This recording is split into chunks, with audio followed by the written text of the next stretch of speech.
defense contractors can't view the U.S. Congress as Willy Wonka's chocolate factory, while veterans are back there like Oliver with a bowl of gruel asking, "Please, sir, may I have some more?"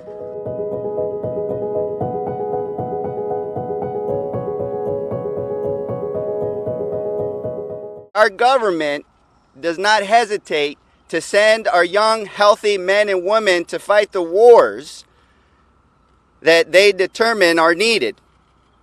But they come back, and although they survive the battlefield, they are delayed casualties of war due to their exposure to terrible substances, toxins, that can cause respiratory illnesses, cancers, and autoimmune diseases years later. Congress's reticence and inaction has caused our veterans community over these many years to negotiate against itself, to negotiate against the need that they have and the need that their population has against the purse strings that the VA and the Congress were holding over them. And that's why I am finally encouraged, because when we see the hard work that all these VSOs are doing and all these Congress people are doing, and the bills that are coming out today and are going to come out of the Senate, that they're finally recognizing that the consequence of war is not another line item in the budget that you can ignore.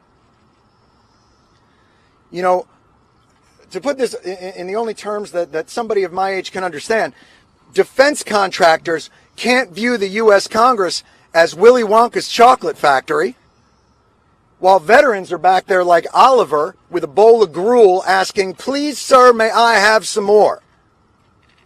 It's bull. Got to stop. When I volunteered to deploy overseas, no one asked me how I was going to pay for it. Everyone needs to understand the war isn't over for service members when they get back to the U.S. The war continues, and the impacts to our health, oftentimes years afterwards, and our government needs to ensure that they get the care that they deserve.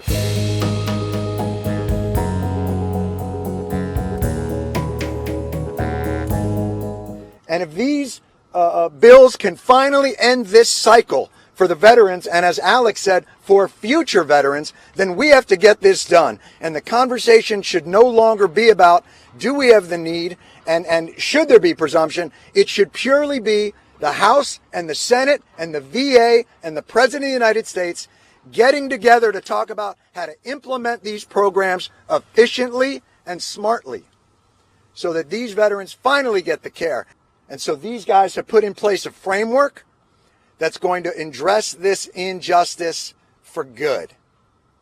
And we can't let up. And so our job is only to make sure that the pressure continues, and the kind of numbers crunching that goes on. It can't be about, geez, I don't know if we should add head and neck cancers because that's going to add another $100 million. Like, no more. What's the need? What's the way to implement to get the need cared for?